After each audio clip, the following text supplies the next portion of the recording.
Long pants, Brian Robinson.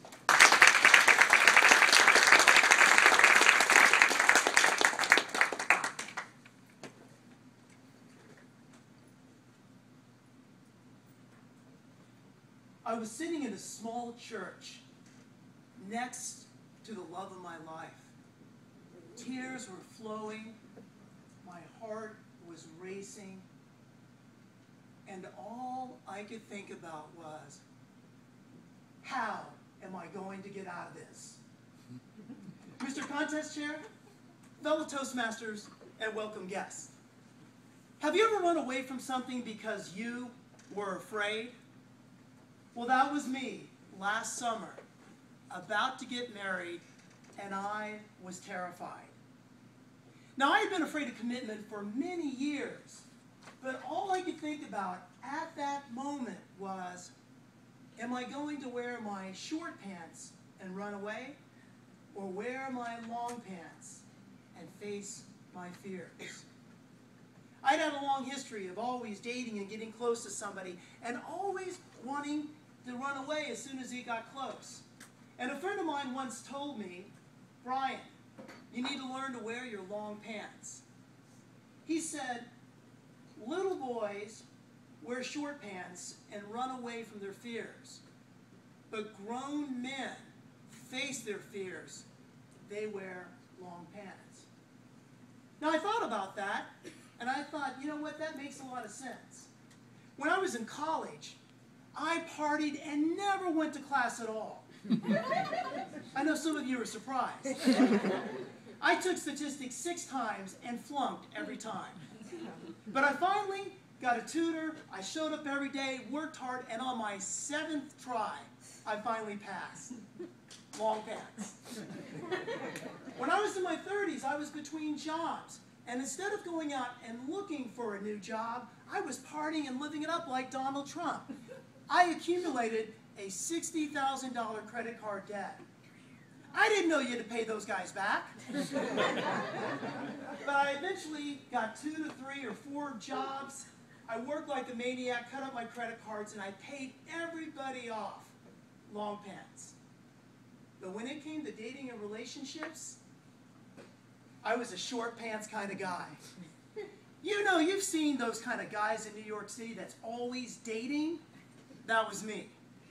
I didn't care if you were out of prison, out of college, out of your mind. It was okay with me. I was on all the dating sites, Match.com, Batch.com, Catch.com. I can't remember them all. And if words like exclusive or commitment came up, whoa, that was just like a little bit too much for me, and I was running away.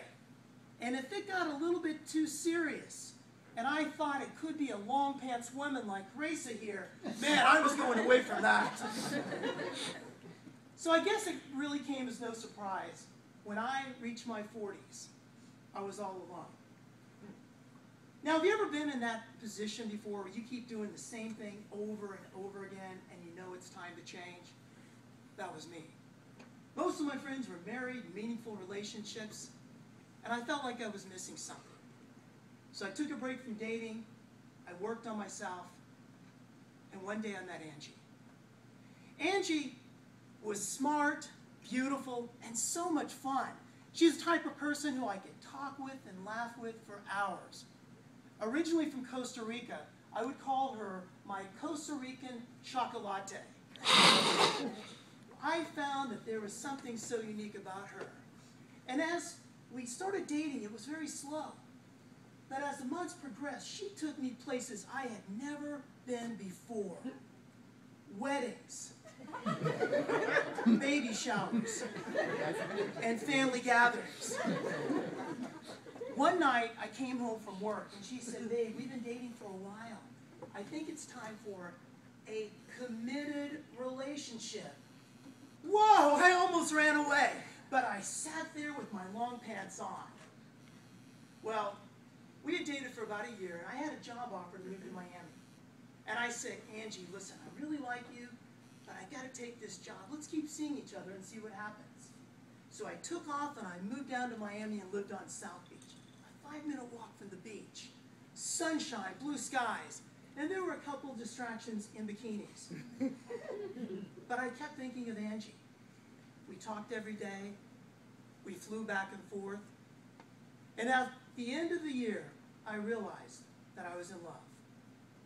I came back to New York City, and I asked her to marry me. She said yes.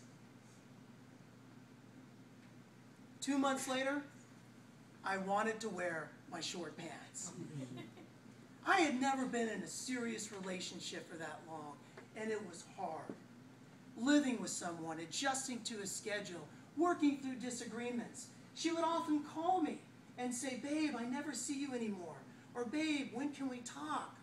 I was staying late at the office trying to complete this book I was writing, and I felt so much pressure.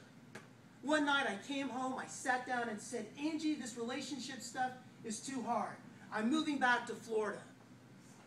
She got off the couch, took off her ring, and began to cry. The next 2 days were an emotional blur. I was so confused. I was at a church, praying, looking for answers. And I texted her, "Angie, meet me at the church." She eventually came in, sat next to me. I said, "Angie, this relationship stuff is too hard.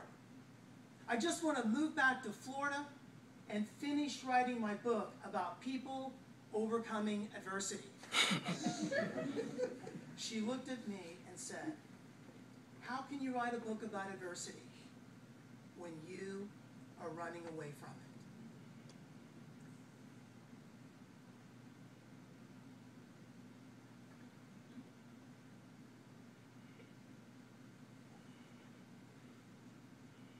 Weeks ago, we got married. And it's the best decision I've ever made. Ladies and gentlemen, change is hard. But in order to grow, you must be willing to face your fears. What are you afraid of? What are you running away from? Life is more meaningful when you wear your long pants. Mr. Contest Chair.